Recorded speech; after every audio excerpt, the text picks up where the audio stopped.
Hey guys, Jesse with CADimensions here with Derek Welker. Today we have a new approach to our podcast, sort of a new old approach, I guess.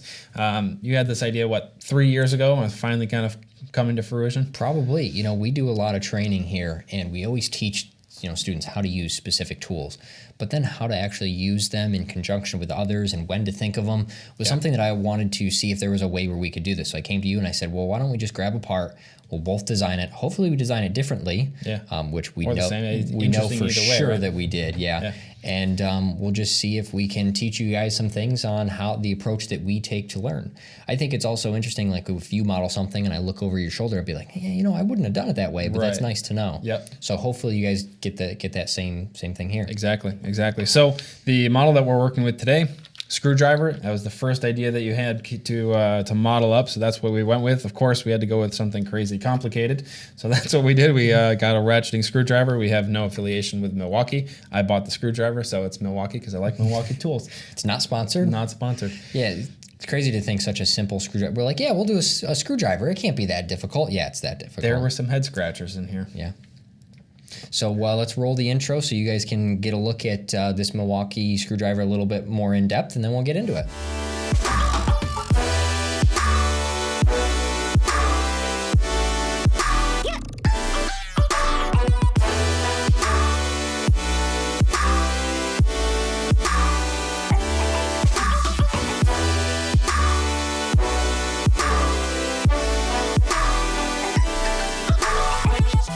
All right, so I'll kick this off. We'll take a look at my design here. So I have the assembly open. I did this as a sort of a hybrid of an assembly and a multi-body part, probably how I would have done it if I were to model this for real. The only thing that I have in the assembly right now are just the bits. So I modeled the bits separately, and then the whole body is one multi-body part. So we'll just open up the multi-body part and we'll take a look at it from there because that's really got all the interesting bits in it. We kind of went back and forth on how to present these using arrow key navigation in the tree or something like that, but I think we're going to use the part reviewer. I think that's the best way to do that. Before we start, these models are available for download, so you can grab them on the CADimensions GrabCAD page, or you can look at our individual ones on My.SOLIDWORKS. So if you want to go grab those, even if you want to go download them now and follow along as we do that, we'll wait for you. No, we won't. You can pause it and come back. So again, we're going to use the part reviewer. So to find the part reviewer, if you wanted to use that, you'll find it in tools under the applications. You'll see that guy over here, and that will open right up in your pane off to the side, and that will allow you to step through your design, and that's what we're going to do here. So I'm going to go all the way back to the beginning and see where we start off here. So I started this off with the handle itself. I did a revolve. Nothing super interesting here. I'll turn on sketches here so we can see the sketch itself, but there's nothing really super exciting, just a revolve. I tried to dimension things best I could to keep them so that things would scale appropriately if any changes needed to be made, but pretty straightforward from there. From the revolve, I started working from the end. So I made a plane that would allow me to kind of work off of the back and then work my way in. So that's the approach that I took in creating the slots for where the little bits would need to go, and then I just patterned those around. The other interesting thing, Jess, is when you did your revolve, you actually did not put the cutouts for the actual grooves where the tools would go. So we did that exactly the same, whether you want to leave those out and try and build those up as ribs or leave them in. Yeah, that's a great point. So you're talking about this region here, right, where there's kind of these little openings. And I thought about that quite a bit myself too. Do you put that in the revolve? And it almost looks like it's hex shape in there. So I left that solid, and then I decided to remove material on the way out. It's exactly the same way I did it as well. Cool, interesting. One thing to note here, as I made these extrusions, there was really no reference, and I wanted to use an end condition. Usually wherever I can, I'll use an end condition. There really wasn't anything there, so what I ended up doing was actually using the previous sketch to set the depth for this. So I wanted to have it line up with one of these edges down here, and there's no end condition that will allow us to do, up to surface or something like that. There's nothing to select there. So what I ended up doing was actually using the point in the revolve. So I used the actual sketch entity as an up to vertex, and that was my end condition to set the depth. So that will keep updating along the way, even though there isn't something on the model to choose. I didn't even know you could use a sketch vertex as an end condition. Neither did I until I tried it, and it worked out pretty well. Yeah, I mean, we always use end conditions, like you said, as much as you can, just because of that design intent. If you were to adjust the handle of it, size, shape, or anything, it will update as well. So obviously, try and use as end conditions as much as you can. Yeah, to make the model as robust as possible. Exactly. Yep. Now, this is where things started to get interesting. So my approach to this was to create a cutout, as we mentioned before. Normally, I would use surfacing probably to take material out of this, but I realized that if I could use a solid, it would get me most of the surfaces that I would need. All of the faces are on there. I just need to kind of adjust them a little bit. So I did this as a multi-body part, and doing this as a multi-body part allows me to kind of work several steps together, sort of freeze time, if you will, before that cut actually happens. So I did this cut by taking the bottom edge of where that cut from the hex, and I referenced that out. So if we look at the sketch for this, we'll see that I have sort of a flat sketch, again referencing where the hex lands in here, and then I put a small radius on the bottom of that. I then took that and extruded that outwards with a 30-degree draft, because that's the angle of the hex, right? So that landed me with this big chunk of material, and I left my merge result checkbox turned off, or I manually turned it off, so that those two bodies wouldn't be merged together. Now what that allows me to do is modify this body before I have it impact this body. So the next approach that I took was to modify that by using, in this case, move face. So I had a bottom edge down there. If I hide this, you can see. I used this edge as the rotation, and I rotated that face back up by 30 degrees, and essentially canceling the draft on the back face. Huh, that's very interesting. If I were to use that move face afterwards, or knew that I needed draft but I didn't want it on that back face, I probably would have just extruded it and then put draft on the three faces that I want. Where it's interesting that you used move face afterwards to just undo the one draft. Selectively where I needed it, right? Right. So the approach kind of broke down on the front side though, because I don't have that nice crisp corner here because of this radius. So what I ended up doing next was creating an axis here, and a little battle tip here. If you need an axis that's between a couple of points, all you need to do is select those points, right? So I just grabbed those 2 points, that made an axis and gave me something to rotate about, and then I did the same technique here. So I didn't go quite as far, because that does need to slip out a little bit further, so I didn't completely undo the draft, I just took some of it out. Now the interesting thing with that is that sort of let me set the shape before I then removed it. And then that's where you can use your multi-body techniques to work with this. So I patterned those all the way around, just a regular circular pattern. And again, all of these gaps sort of landed exactly where they needed to be, because they were already referenced off of the angle of the hex. All right, so from there, I used the combine, and I subtracted those 6 bodies from my original body, and that left me with the geometry that I needed to have. All right, so next up on the docket here, I created this little cutout with just an ellipse. Again, nothing super exciting there, just from the side right plane, just extruded out mid-plane. Now this one is a little bit more interesting. So this cutout is on a conical surface, so there's a little bit of a taper to this, and that kind of messed things up as I was trying to figure out how exactly to get this. Now this is kind of a tricky piece of geometry, because these angles slide inwards towards the shape, but they're also sort of wrapped onto that conical face. And I thought about using the wrap to try to figure that out, and I couldn't quite get that to land right. So what I ended up doing was I did a revolve cut. I just copied the shape of that, and I did a revolve cut. Now, one thing to keep in mind, a little battle tip here, is don't forget that revolves have end conditions too. A lot of times we think about end conditions on extrudes or extrude cuts. We forget about them when it comes to revolves, because we almost always just 360 or 90 or something like that to get the shape, where in this case I did a mid-plane end condition. So I started with my sketch in the middle, and then I just had that go out equally at the angle that I needed to have those faces land where I wanted them to go.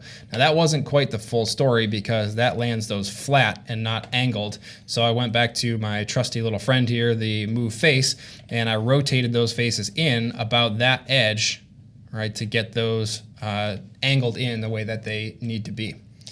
You know, Jess, using that revolve, using the midplane there, that was actually added in, what, a couple years ago or something? Yeah, so it hasn't been around too long, but yeah. Yeah, so before you could only do it in one direction. So having those multiple directions, or at least the midplane, is really beneficial. And then once you did that, I could see where you'd use that move face. Honestly, what I would have done there is I probably would have done some sort of like surface loft or something like that, and you know, something along those lines. But a move face definitely makes the most amount of sense for exactly what you needed to do there. I think so too, and I think sometimes you get so in depth with surfacing that you almost jump to the harder solution, right? Where something simple like a move face might just do the trick, and that's exactly what happened there.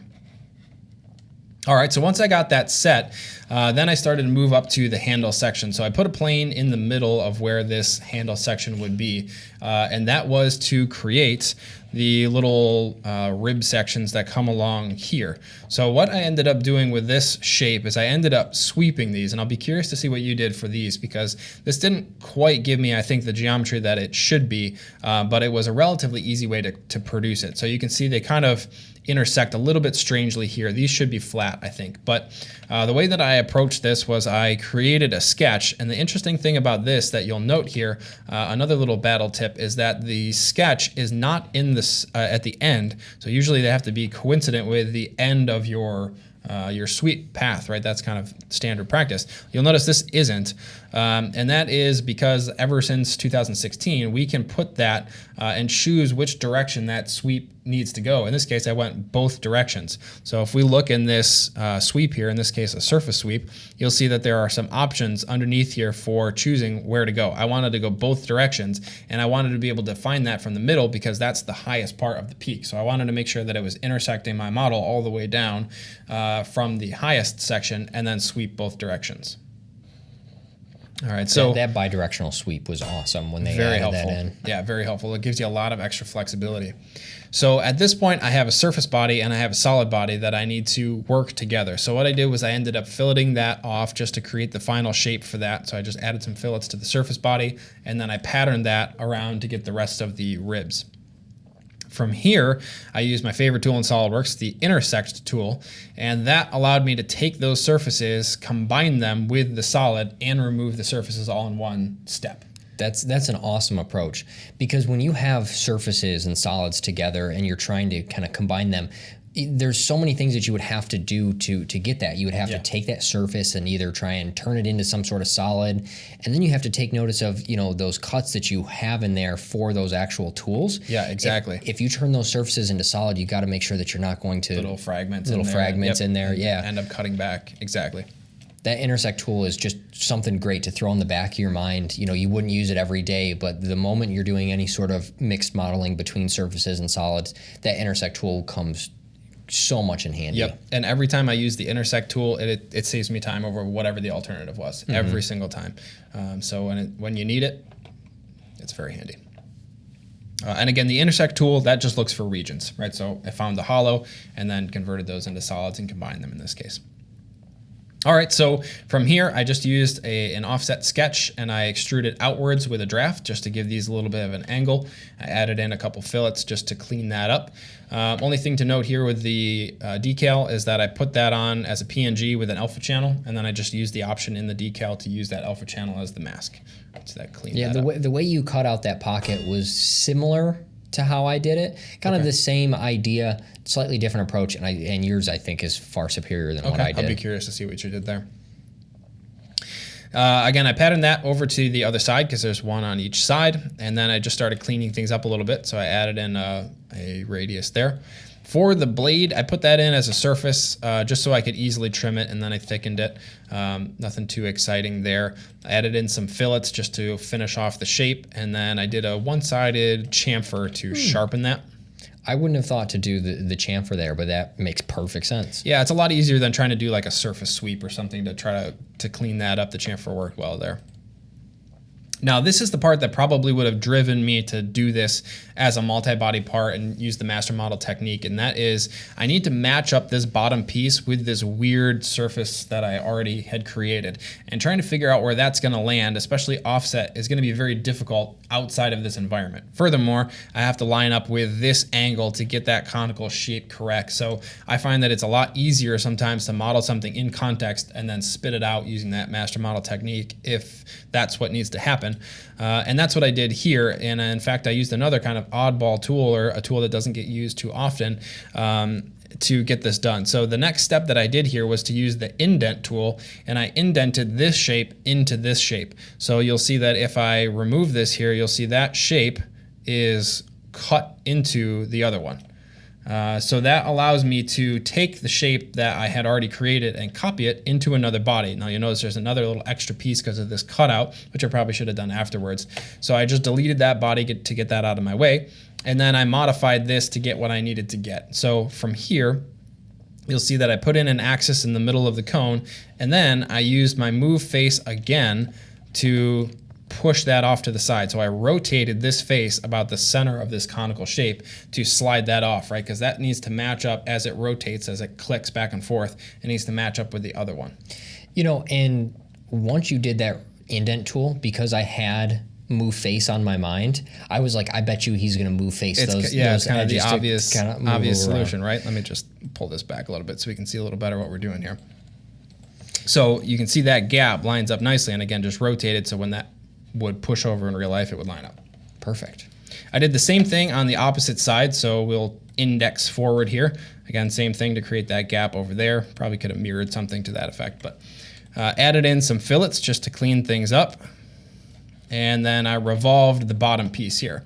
Standard revolve here. The only interesting thing to note is that another little battle tip here.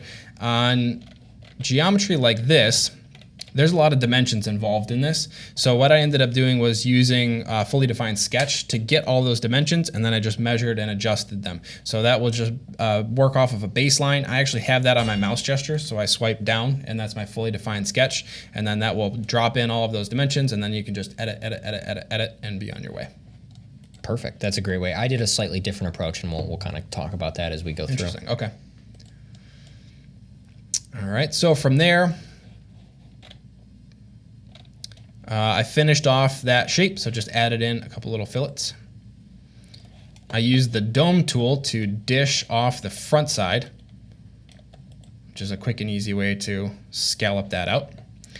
And then from there, that kind of messed me up for adding in my extrusion because I didn't have any reference there anymore. So what I did was I worked off of this back face, and then I used an offset to choose where I wanted that extrusion to start and go out. So if we look at this feature, you'll see that I have adjusted this offset. Instead of from sketch plane, I offset that half the distance of the thickness, and then I cut outwards. That offset I use all the time. It's great. Instead of trying to put another plane on there, you can just use that offset. I think it's also nice. You can offset outside of the part and then kind of cut back and then in. Come back. I use it all the time. And I did that a couple times as well. I use that technique here as well with just a slight variation. So kind of a battle tip here. It doesn't have to be a planar reference. So in this case, if we look at this feature, we'll see that the exact same approach, and just instead of using some distance, I used a surface, and you'll see what that gives us is it automatically kind of bends that new feature to match what you're offsetting from. So it's sort of it creates essentially a 3D sketch for you, but in reality, my sketch is down here as a little 2D sketch already, so it's just projected out onto the geometry. Perfect. That's a great way to do it. Very helpful. Another way that you can adjust for things like that is by controlling the direction of pull in a sense, and I'll show that in just a second. So the next thing that I needed to do is get these little ribs around this section here, and I had already cut this out to shape. So I had to stop and scratch my head for a second to figure out how I was going to get these different length ribs without having to do too much rigmarole. And what I decided on was to use a split line and split the outer faces. So I projected on both directions here. You can see on the bottom, you'll see this face. So they're different face lengths because it's just splitting this outer face. I then patterned that to get multiple splits. So you'll see I patterned that all the way around, and what that leaves me with is wherever that face ends, it leaves me with that face, and that's the length that those ribs need to be. That's awesome. I would have never thought to do that approach, but it makes so much sense because the split can only be the length of the face. Exactly. Yep. And it wasn't my first thought, to be honest, but after, trying a couple different things or just kind of rattling things around in my head, I decided on that, and it actually worked really well. So from here, all we did was I selected all of those surfaces. I did an offset surface, and then I thickened them. So I just thickened those back into the geometry itself. Okay, so you can kind of see those guys hiding out there. So that worked out pretty well. The next thing we did was go in to add some details on the front. Again, I used the same technique that you were just mentioning. I came up and then I offset cut that back in for the surface. So all of those match. And then this next piece is what I was referencing before, where I need these faces to be offset from center, but I want their faces to go towards the center of the part. And in that case, we do one extra adjustment. So again, I had these from center. So they're projecting out to this conical face. And then I used that as a reference, but added one extra step in that I drew a line that is not straight out, but it comes out towards their shape. And that adjusts their faces to tweak inwards instead of having the extrusion go this way. Gotcha. So just in my model, I did not put those on, but did you try a wrap in this case? I did actually try a wrap, and with this face being conical, or I'm not sure exactly. I think it's conical. Like angled? Right, Yeah. Yep. And the wrap just kind of landed funny, and I was having a hard time kind of getting those right where I wanted them to go. So I ended up just projecting them out and just adjusting their face direction. But yeah, a wrap often will work in scenarios like that. So from there, I just patterned that over to the other side. Added in some fillets just to clean things up a little bit. I added the hole for the wire, gave that a fillet, and that was the end of that. Perfect. That's a great way. The approach that I took was vastly different. Interesting. So I'm excited to show you. Let's see what. So see what you did. let's hop over into it. All right, so the way that I did it, Jess, was instead of doing the fully defined sketch like you did, I decided to do the double dimension where you draw a center line, and then if you go center line, grab that extension point, and then you drag it past the center point, you then get the diameter. Right, yep. I just felt that it was easier because the way we measure it really determines how we actually design it. So because I felt it was easier to kind of measure the diameter, it was easier that way. Yeah, it's funny you mentioned that because that was the only place that I didn't use double dimensions because I ended up using the fully defined. Right.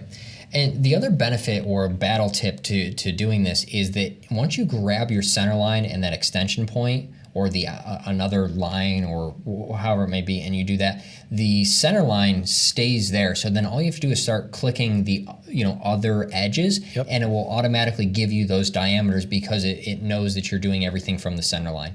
So if you're doing a lot of diameters, it's very quick and easy to kind of just like ratchet through. Yep. Yeah, the center line is sticky. Ratchet. I didn't even catch that. Another thing to mention too is the angle dimensions, because there are some angles there. If you needed to measure those can be doubled as well. I think with a shift key. Okay. So shift and move over. I felt like I didn't want to muddy up my sketch too much, so I just added those in as chamfers. Yep. Yeah. Good idea. So as we go through this, you'll see that I actually cut the shaft here. So instead of, I did it as a full round, and instead of doing like a cut or something, I just did a flat cut and then interesting pattern that around instead of just doing like an octagon or whatever it is. Hex. Hex, cut, whatever. My shapes are bad.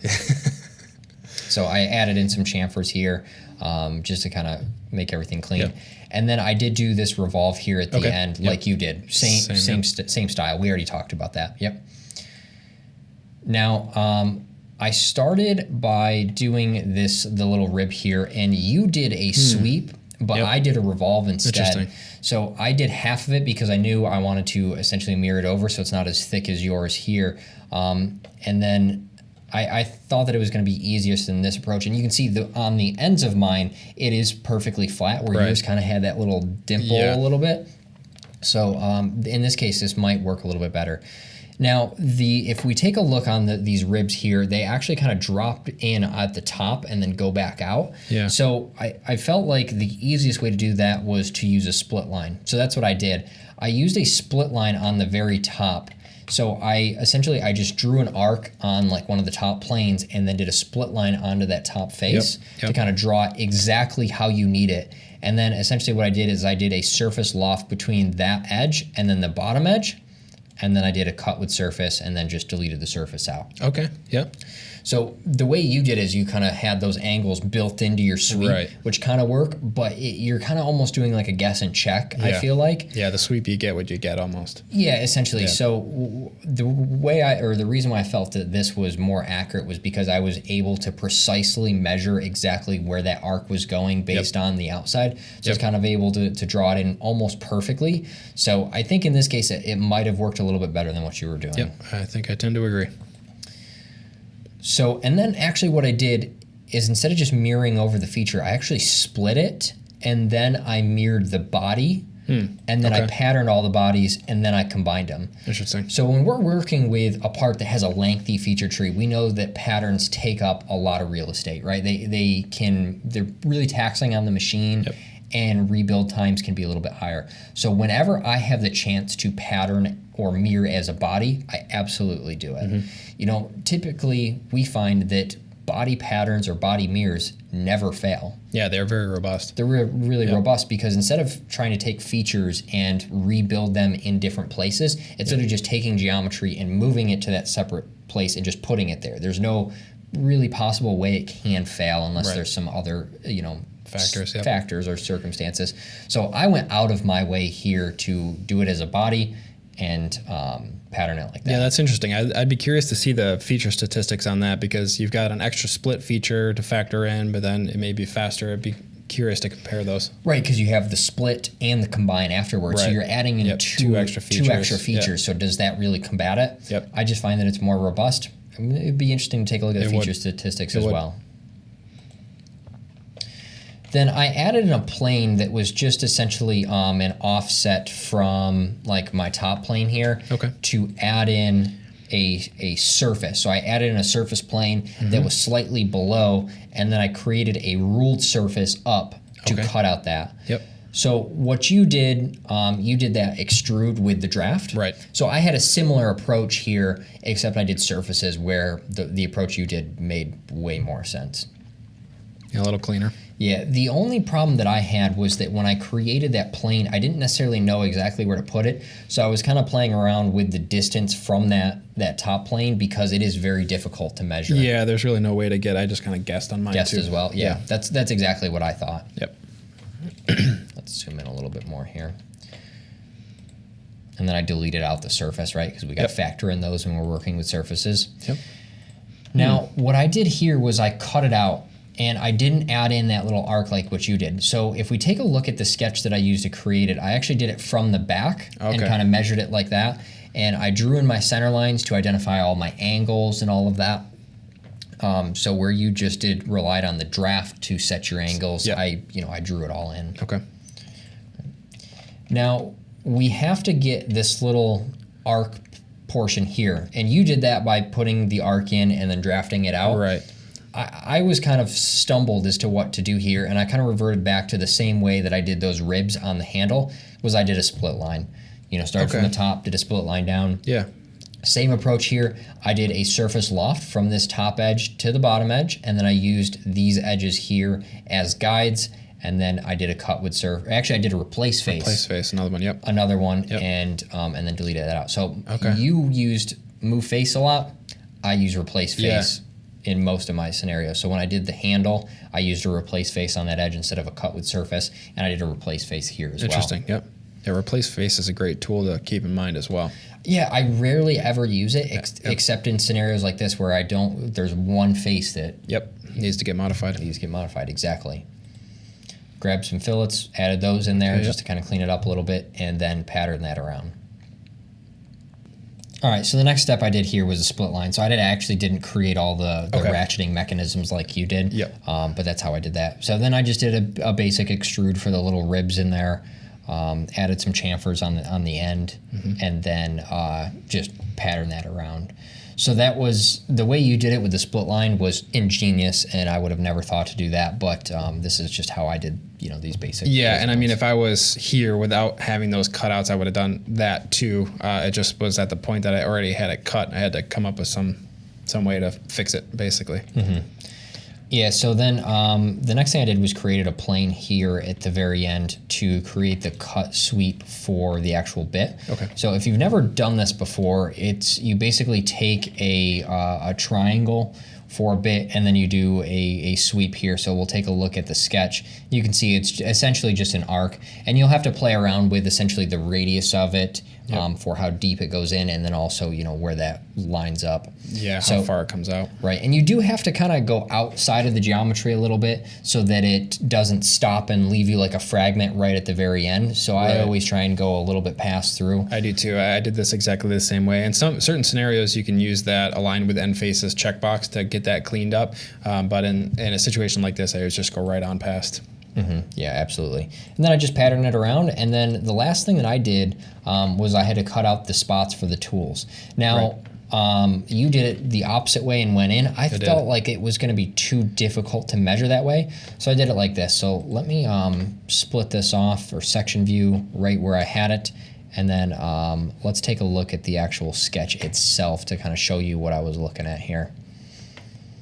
So when we take a look at this, I noticed there's a small gap between these edges, and it didn't go all the way down to the bottom. So I did as much measuring as I could to kind of fit it in there, and just so it wasn't the exact same. Yeah, I noticed that too. I was wondering if that was actually intentional or if that was just part of the mold or what exactly that was. I assumed it was negligible and I excluded it, but kind of goes back to our assumptions, right? Absolutely, yeah. So I felt, because I noticed this and because I wanted to add it in and kind of go for that, because I noticed it, so I did them afterwards. Yeah. Because I could measure off of them essentially, that makes sense, and visually make sure that it was in the center of it as well. I also used the center point here at the very bottom to kind of align it, and just use a perpendicular reference to make sure that it would kind of line up right exactly in the center there. Yep. So that's how I did it, and you actually did it the opposite. So it was very interesting that you chose to do it almost entirely backwards from the way I did it. Yeah. So we were initially talking about actually going through them, side by side. Yeah. Would have been a nightmare. Been a mess. Yep. For sure. So hopefully you guys, took a look at the different approaches that we took, and were able to learn some things from them. Maybe use the move face or the replace face command. We get that question a while. What's the best way to model something? And it really is, if you can get to that end result in a reasonable amount of time, you've got it pretty much. Yeah, and you might take a different approach depending on what your priorities are for the model, right? That your design intent might drive that. You were using some body techniques to try to keep things lightweight, or there may be some other things outside of what the actual shape is that would drive the way that you would do that, or it might just be what you think of in that moment, right? Exactly, absolutely. So there's so many ways to do things. There's not one set way, and hopefully you guys learn from us that you can do things different ways, and maybe some different techniques as well, for even some very basic geometry. So let us know in the comments what you guys thought. What do you think of this format? Was it too fast, too slow? I had fun with this one. I did too. I'm glad we finally got to it. Yeah, for sure. And then let us know whose design you think was better. Yep. So it's JESSE if you're looking for my name. So let us know. And if you have any recommendations or things you'd like to see further, or us model again, it'd be really helpful. Yeah, that's a great point. I think Franco and Brian might be dueling next. So yeah, let us know. Hope to see you on the next one, guys. Thanks. Bye.